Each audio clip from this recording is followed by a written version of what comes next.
What's up, y'all? Your girl G here. Welcome back to my channel. Appreciate you for tuning in. We have another busy Friday night. Y'all know what it is. Friday is hella busy because we got Life After Lockup, Belle Collective, Ready to Love. Fridays are super busy for me, so I'm going to try to hurry up and knock a couple of these out. Okay, I'm trying to knock these out because I want to come and talk to y'all about Mr. King Harris. Y'all, Mr. King Harris done got arrested. And T.I. ain't got nothing to say that is worthwhile in regards to how his son is going to end up a actual, successful, prominent, figure of the community, So nonetheless, y'all, let's go ahead and knock out Belle Collective. I want to get Belle Collective out of the way, knock out some of these videos. Like I said, so I can come and talk to y'all. Now, I haven't been able to do some lives because my laptop, y'all, cut the camera. Dead ass is done, okay? So I'm waiting to get a laptop so I can be able to do lives because I haven't really done lives on my phone before. I may give it a try, but I feel like it's hard to do lives on my phone because then I can't really see what you guys are saying on the, the chat. So yeah, so maybe I'll try to figure something out, y'all, but nonetheless, y'all. In the meantime, I'll just start, uploading videos talking about, some of the stuff that's going on during the week, and we'll just go from there until I can get a laptop. But yeah, like I said, let's go ahead and get to Belle Collective because Mr. Glen is acting a straight ass. Okay, Mr. Glen is doing too much. Okay. Ooh. You know how sometimes you got that burp and it get stuck in your chest and then stuck in your throat? That's just what happened. Sorry, y'all. Woo. Alright, what was I talking about? Belle Collective, Glen, his old crazy ass showing up behind Tisha what you was gonna do if she was with a nigga anyways? What were you gonna do? You have no authority over this woman's life. NT more. Glen really had the audacity. Men really have the audacity. I think of that meme where it's cool when they do it. It's a problem when I do it. Fuck them. That's what it's giving. Men always want to be able to dibble and dab and, go to the ice cream store and sample this and sample that like it's Baskin Robbins 31 flavors. But let a woman do it. Let a woman decide, you know what, I'm going to go out here and I'm going to, put my best foot forward and try to find me a nooker, okay, that might be better for me. Now all of a sudden we got, I'm just out here trying to protect you from the streets. The streets of Jackson, Mississippi is hard. That's why I got my friends looking out for you. Okay, Glen. Okay. I done ran off on a rant, y'all. I done skipped the whole part. Nonetheless, I apologize. Let's go ahead and get into Belle Collective. So we actually opened up the episode with another dude who's just straight up lying through his teeth, is Demond. So Tambra and him are at, her grandmother's house, and basically Tambra is giving him, well, I really feel crazy bringing this up to you, but, Tisha, right? How her mouth just, gets big. That's the only way I can explain it. And she enunciates. She kind of low-key reminds me of a high-pitched Quad.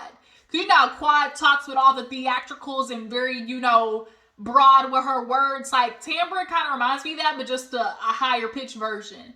But she's like, well, Tisha, right? And, she came to me, and, Tisha, she basically said that you guys had an emotional connection. And Demond is looking he kind of was giving the think face, and it's yeah, nigga, you know who Tisha is. Quit acting. Nonetheless, the producers ask him in the confessional, hey, do you know who Tisha is, or do you think have you ever had an emotional connection with Tisha? And I guess they kind of gave a little chuckle, a little hee. And Demond didn't like that. He basically kind of low-key threatened him. Well, you think this is funny? That's what I'm asking. You think this is funny? Next question. And it's why won't you answer the question? But I knew this nigga snitched on himself when he said this. He said, he was when he was saying, oh, that's who we've been friends for a long time. But I ain't never, let nobody on to believe that, we had something going on. I'm a talkative guy. I talk to everybody around me. And then when he said this, he was like, because I'm a talkative guy, I talk to everybody, that sometimes that can give me a little bit of trouble. But I ain't never, had no emotional connection with Tisha. And it's like, you gave it away. Like when a dude says, well, I just be talking to everybody. I mean, sometimes that can get me in a little bit of trouble. And it's only going to get you in a little bit of trouble if you take things too far. Right? And Tambra, with her, I'm going to defend, dun dun dun dun, Captain Saving Man. Tambra, girl, don't you be one of these women. I just believe the mind, and we're gonna go on for it. I can't believe I even asked him, but I trust him, and we're in a good relationship thus far. He would never ever want to talk to somebody who's just a decorator. Oh, now she's just a decorator. That's real funny. She's just a decorator now, Tambra. And I think Tambra has decided, like a lot of women have decided, is I'm going to ignore this red flag because at the end of the day, I see a picture that I want and I will deal with the collateral damage later. She's pulling a Kenya. She has this idea of getting married. She has this idea of having a baby. And she would rather at least get those things to experience them and deal with the red flags later than to have to start over now in this current moment. Tambra right now is pulling a Kenya. Tell me I'm lying. Drop down in the comments. Can y'all see what I'm talking about? The comparison? How Tambra is seeing, hey, maybe you should address the fact that Tisha's saying there's some type of emotional connection. And she wants to lean on the fact that I've been there. Like, our conversations, she's been on speakerphone and I've been there for their conversations. Right. The conversations that he's showing you. Why are you acting like this man during the day can't be talking to this woman outside of the times that he's strategically had her on speaker in front of you? That's the gig. That's the gimme gotcha. That's the let me soothe her on the front end so I can be, community dick on the back end. Like, that's the game, Tambra. He's showing you, oh, hey, there's something unassuming about this. Shoot, I'm so comfortable to speak to her on speakerphone in front of her. Like, girl, you be there when I'm on the phone with her. And Tambra's pulling him. The mind, he doesn't have an emotional connection with her. If she wants him, then just say that. If she had emotional connection with him, then she just needs to admit that. And it's like, most women are looking into an emotional connection that isn't there. Like, come on now. A woman's not especially through the words an emotional connection. A woman's not feeling like there's an emotional connection out of nowhere. Out of nowhere. Whether they were physical, we don't know. And how long ago this, we don't know. I think Tambra and him have only been together 8 months or something like that. So it's a chance that in the beginning, he was doing a little overlappage. We know niggas love to overlap. But at this moment, Tambra says she gonna pull a ride. I'm a ride or die for my man. I'm a ride or die resurrect for my man. Dun dun dun dun. Captain Save a Ho. But we'll let Tambra live in her little fairy tale land. Because she's determined to get married and have a baby. And she's pulling a Kenya. I see it right now. I see it plain as day. So we finally get to the part that I was talking about. Glen, Tisha, and Latrice and Marie were meeting up for lunch. And all we see is Glen and Tisha. Why are you following me, Glen? What you doing? Are you serious right now? What you even trying to do? Man, you supposed to answer your phone. I ain't like the way when I was trying to talk to you, ain't trying to listen. And Glen in the confessional really had the nerve to be like, I don't need to keep tabs on Tisha, but when I feel like I got something important to say, I don't like when anybody do that. You gonna hear what I gotta say. No, the I don't. No, I don't, Glen. You see the narcissism, the entitlement? For you to feel like because you want to talk to me, I have to listen. So because you want me to listen to what you say, you gonna follow me around town and pull up to the dinner and try to use the scapegoat. I'm just trying to protect you. You know what's crazy out here in Jackson? Which one is it? You trying to protect her, or you didn't like the fact that she wasn't listening to what you had to say? Shut up, Glen. You had your chance. You had your opportunity. You flipped it over, I don't know how many times, 17 times over. Now it's a mystery baby possibly in the mix. Now, I ain't gonna lie, y'all. I kind of feel like this, Tisha and Glen scene might have been a little produced, but I'm just gonna roll with it. We'll just roll with the story they're trying to tell us. But nonetheless, we see Trish, she over there, look, Trish is over there ear hustling, and that would have been me too. I'd have been hiding behind the car, peeking around the corner looking. I would have been nosy, okay? But Tisha was like, Glen, what are you doing? Are you serious? Like, you trying to see if I'm another man? You know, I'm over here with another man. It ain't even none of your business. You know, you acting crazy. And all Glen want to sit there and say is, when I feel like I got something to say, you should listen. I don't like when people do that. You know, if I call you, you need to pick up the phone. No, I don't. Like, no, I don't. Glen, you have no authority over me and Timor. We are not together, my nigga. Like, once we are not together, once you decide you want to go out there and have sex with another woman outside of our relationship, I owe you zilch. Zero zip zilch.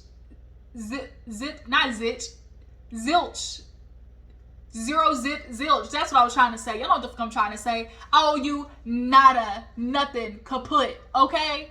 And so the fact that Glen really felt like Letitia was supposed to answer his phone calls, and you got so mad that you showed up to the lunch, bruh. If you don't get your ass in this car and go get the DNA test done, so now he gonna speed out in his old busted ass Charger, feel like he doing something, so much so he messed up the cake that we see at the end of the episode. So Marie, Treese, and Tisha, they in there, and Treese was like, girl, what's going on? And Tisha was just kind of like, you know how Glen is. He trying to sit there and pull up on me, feeling like he trying to catch me in the act. And it's like, you worry about the wrong one getting caught, Glen. So basically, you know, all the ladies are excited to finally have a fresh start. Treese and Marie basically have pulled, you know, the white flag. You know, they're calling, you know, truce at this moment, because they basically got bigger fish to fry in the fact that all of them heard that Aikisha was basically calling all these heifers ugly. And I believe it. I absolutely believe every single second of it. You know, we can look at Aikisha and tell she feels like she's of certain, you know, some certain type of caliber, and, you know, the type of, you know, women she kind of surrounds herself with. And if you don't fit into that clique, you know what, you're of, you know, non-importance to her, and basically you can't sit with us. It's giving you can't sit with us. Now, Miss Aikisha, you know, we hate to take it there, but what is making you call these ladies ugly? We're just stating the obvious. We're just stating what we see here, ma'am. What is making you feel like these ladies are ugly? What is it, Miss Aikisha? Do we need to go there? Is this what we're doing, Miss Aikisha? Nonetheless, you know, Latrice and Marie can feel like, you know what, even though we don't like each other, at least we know where each other stands. And I'm that type of person, like, we know where each other, if I know where we stand, I would rather know that a bitch don't like me, and so we're in the room and we know it's just a cordial, you know, we see each other. But Aikisha pulling the, you know, nice, nasty, I'ma, you know, compliment you and be all sweet to your face, and then behind the scenes, you calling me ugly, then we gonna have a problem, because I don't like the fakeness. So basically, Tisha, Marie, and Treese, you know, they are all kind of saying, like, you know what, we're excited to move on. They're all gonna go to Tambra's basically like lady luncheon. We saw something, the sistervention, we saw this last season. And it definitely blew up as to be expected. And they basically gonna confront Aikisha over, you know, talking behind everybody's back. So we move on. You see the scene with JJ and So Gucci. Y'all, JJ's entertaining this. Okay, I remember him from Dancing Dolls. He has his 3 daughters, the twins, and Sanjay. And now he has, you know, lives in this nice ass house with So Gucci. But her daughter, I guess, is pregnant and lives there. And they kind of upset because it's like, shit, we trying to get our groove on. Why are you here fucking on the washing machine? I'm supposed to be all over, you know, from the bed to the floor to the couch. Okay, that's what they try to move to. But they can't do that because, D, you messing up the groove, man. They trying to get that groove on and they can't because you up in the house. Now, I'd be interested to know D's story, because the way JJ was kind of low-key throwing shade in regards to, oh, here she brought some food, kind of looking like she might, you know, need a little, he was doing this, talking about, you know, she might need a little bit of, you know, as in signaling for money. Now, Gucci said that she's, you know, thinking about getting into business with Latrice and, you know, trying to find a building for her. But nonetheless, there is a little tension between the families. I was surprised. Apparently, you know, I guess it's looking like from the preview we see next week that JJ's girls and I guess so Gucci's daughter maybe have a little tiff, and that's causing some issues. But overall, they've been together 15 years. Like, but JJ's the dude that you can be in a relationship with a long time because he's gonna keep shit fun. He's country as hell though. Country as hell. And so when Gucci tells him about, you know, Glen and Tisha and everything, of course he pulls the man thing. Well, we gotta hear both sides, you know, because, you know, it's always the woman want to tell something. How you know the woman ain't jealous? You know, his country ass. How you know the woman ain't jealous? You know, she could just want what they got. You know, I feel like I need to go hang out with my guy Glen so we can figure out what's really going on. So she was like, man, you just saying that because you a guy, you a man. He's like, nah. You know, sometimes you ladies just like saying stuff, you know, and it's always in the streets. It's always rumors. You never know what the truth is. With his old buck tooth, gap teeth ass. But JJ is funny, y'all. JJ is funny. JJ the Jake Plain. So he basically says that him and the guys are gonna go on a fishing trip. So what else happened on there before we saw the ladies get together at the end? What the hell has happened? Marie and Aikisha meet. So Marie and Aikisha essentially meet because Marie's feeling like she wants to try to get Marie to know Marie on her own, you know, just to see who is Aikisha. So she brings her grandson and Aikisha brings her son. They're the same age. So they meet up, you know, typical. And Marie decides she's not going to bring up, you know, the comments, the shade, you know, because she just wants to get to know Aikisha. Essentially, they do have a good conversation. You know, they bond a little bit over being mothers and, you know, Aikisha feeling, you know, just, you know, sympathetic towards Marie, dealing with the fact that she's going to be a full-time grandmother. But Marie, let me tell you something. You helping your son raise this baby is automatically low-key enabling him. And we should not be surprised if his ass end up like King Harris, arrested and acting like he's going to pistol whip people. Because your son, I don't know, your son seems a little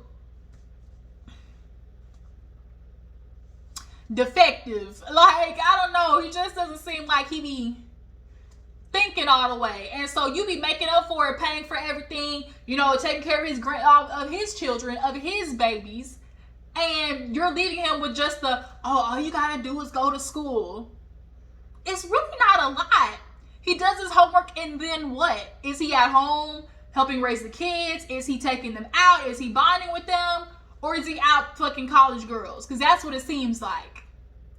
But nonetheless, they have a good conversation, and Aikisha is still feeling some type of way because she heard the girls, you know, went over to the little, you know, rebirthday party, and also about the girls not showing up to her, I guess, kid's birthday party. But at that point, they had heard what you said, Miss Aikisha. So you can't call a bunch of women ugly, start shading them, and feel like you're not gonna get iced out. Like, ma'am, it don't work that way. So yeah, nonetheless, they have a little meeting. So we get to the birthday party. Tisha's setting up. She see the damn cake is all slid on the cake platform. So she's like, it's just adding to her highest of festivity because she's calling Glen, talking about, man, where you at? Get your ass here, basically. I'm P-I-S-S-E-D. And he goes, yeah, you always pissed in front of the kid because Tisha was trying to keep it cute. But Glen went, man, you always pissed. You know, that's what you always do. And the kid's in the car. I didn't know that until she goes, happy birthday, or whatever. And the boy speaks up on the phone. So I'm like, Glen, see you on that bullshit, because how you sit there and bring that energy like into the car on the phone with the mama and your son right there. Like, you on bullshit, Glen. So he like, yeah, I get there or whatever. So everybody's showing up. And the shit's going south. Like, she's mad because the cake is tilting. He's there. You know, he's talking to Teresa. Hey, what's up, Teresa? You know, and Teresa's like, well, you know, I'm glad to see you're not mad at me anymore. He said, I ain't say all that. He's like, I ain't say all that now. But Teresa's like, okay. You know, Teresa's trying to keep it cute for the kids, you know?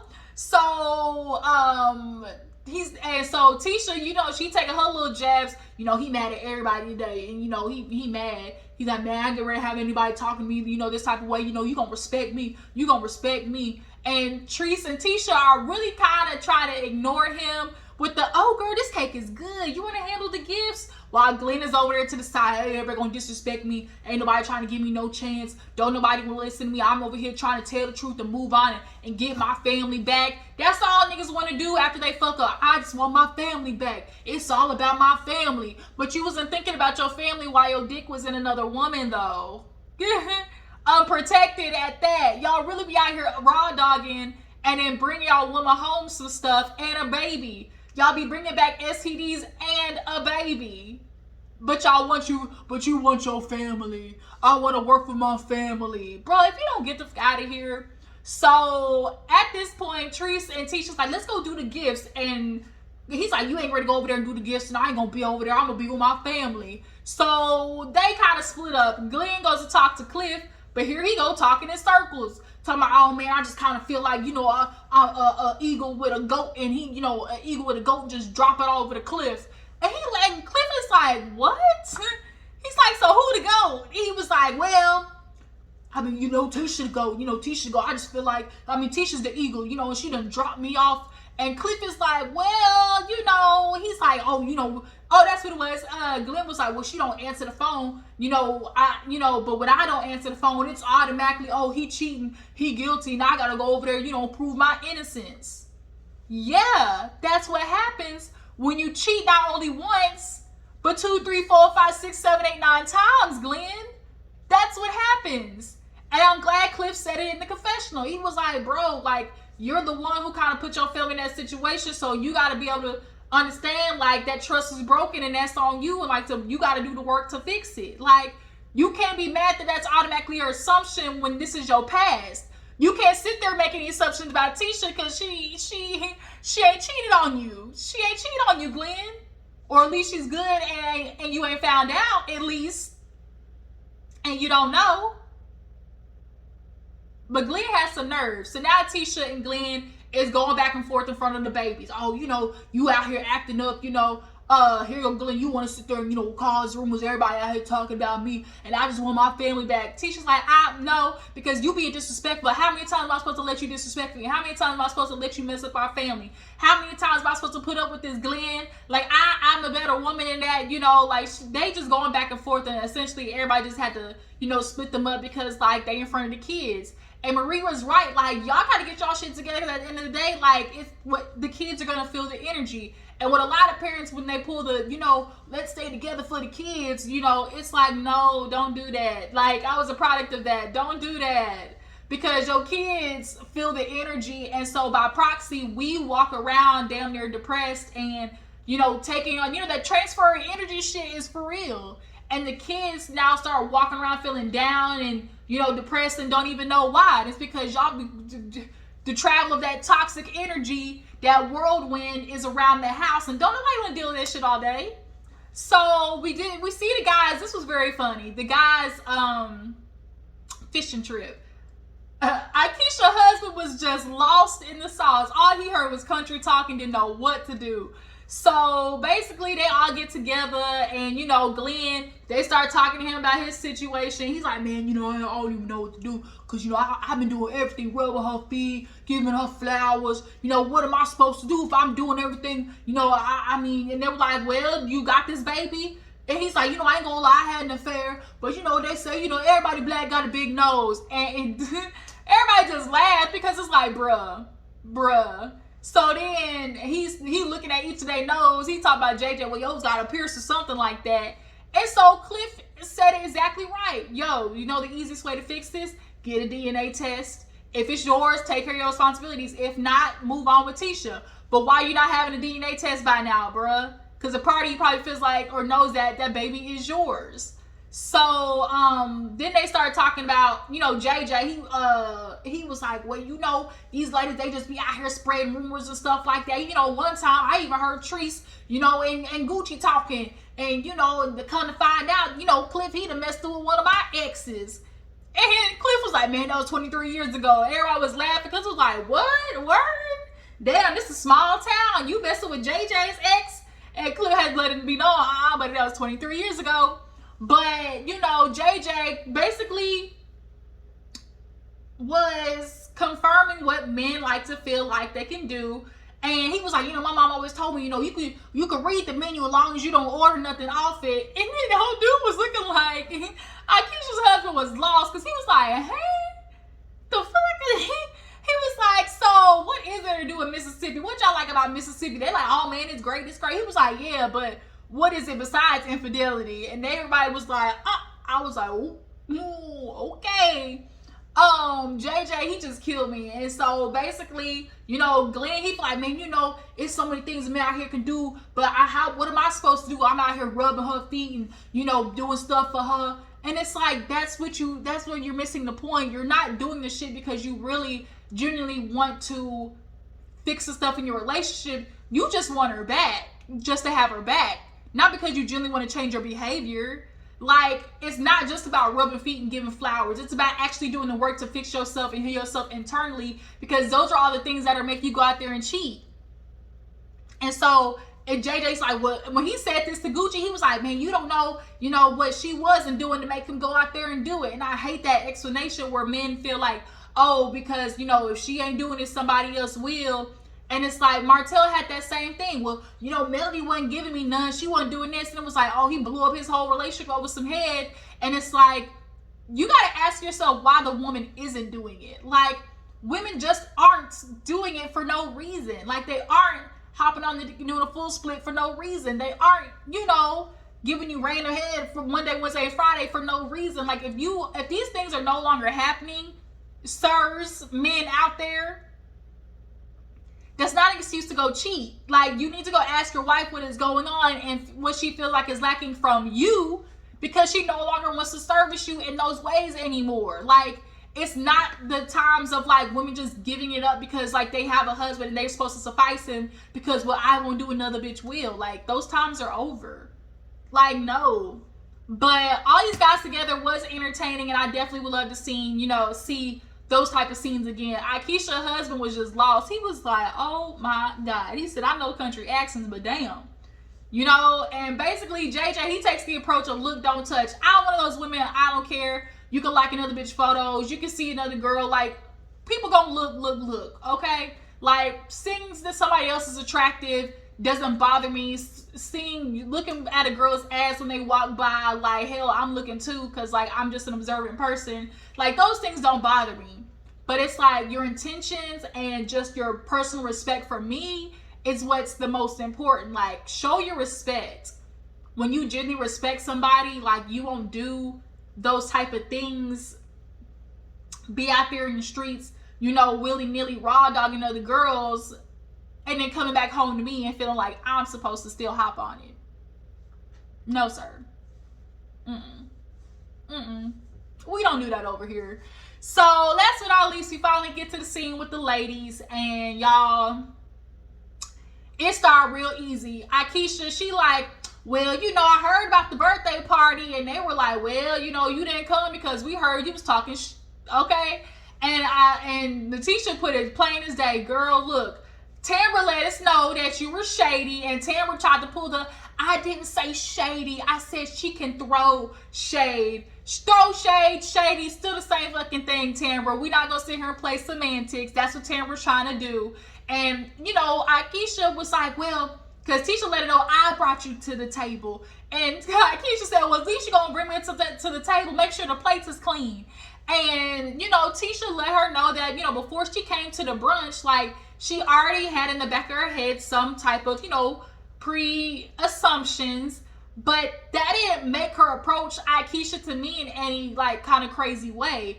Aikisha wants it to be like, well, you already had those thoughts in your mind, so you were already coming to me with that energy. But it was like, I don't think Tisha was. Like, she met you where you were at, because when Aikisha came in, she definitely was coming in with some judgmental ass energy, and everybody else picked up on it. When she pulled I was expecting, the upper echelon, the who's who to be at this brunch. Aikisha came in looking for things to point out that weren't up to her par because of her last name, essentially.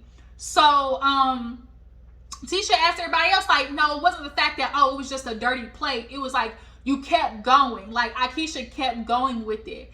And it was like, bitch, let it go. Like, if it's not the dirty plate, it's something else. It's the glitter. It's the sequins on the table. You know, it was just like she kept going. She wanted to, you know, point out all the ways that which this brunch was down here and she's up here. You know, and so Aikisha, we caught on to that. And so she wants to basically be like, oh, if I'm being shady, I'm going to be shady. You know, you would know when I'm being shady if I really want to come for somebody. And so Tisha said, Tambra, you had enough, because all Tambra kept trying to do was trying to clarify how I just said shade, you know. And so Gucci was like, girl, Tambra over here trying to shady, bitch, it's all the same thing. Essentially, the bitch is being fake, okay? And so now they going back and forth, and Tisha and her are trying to basically reconcile the fact that A, they didn't really get off on a good start. B, they did kind of, you know, mend fences because of Ferris Street. You know, Tisha kind of felt like, you know, you got all these things that, you know, could help us and, you know, move forward and such like that. But then it all messed up because you want to call us bitches ugly. And of course, Treese feels like, bitch, I know you can't be talking about me. I know you ain't talking about me. You know, that's what Treese is feeling like. And Marie over there, her little blonde wig. I would need Marie to stay. I like the buzz cut for Marie. Like the blonde buzz cut, that's where I'm going to stay at with her. Them other wigs, she can keep it, okay? Miss Aikisha, girl, that's where the episode ends. But next week, Tambra said, you said what you said. I was like, Tambra getting out of character with a little bit of bass in her voice? What? Okay. All right, then. So, yeah, y'all tell me what you feel about Belle Collector. Y'all feel like Glen was on that bull? You feel like Glen needs to go ahead and get that DNA test? Y'all feel like he got a baby out here in these streets? What do you guys feel about Aikisha? Do you guys believe that she said the other ladies were ugly? Do you guys feel like she's a good addition to the show? I feel like, although I do not like that heifer, she is a good addition to bring the drama, you know. And I like the guys' scenes together. They're actually quite funny. Tree said, you know, I like other people's kids as long as I don't have my own. That's how I feel like, y'all. I'm in auntie mode. I'm auntie all day. I'm the auntie, all right? These kids, you might not expect that out of me right now. Ooh, I don't think so. Ooh, yeah, y'all. Nope. Next case. But yeah, you guys, I appreciate y'all for tuning in. Y'all make sure to follow me on Instagram and Twitter, and I will catch y'all guys to the next one. Deuces.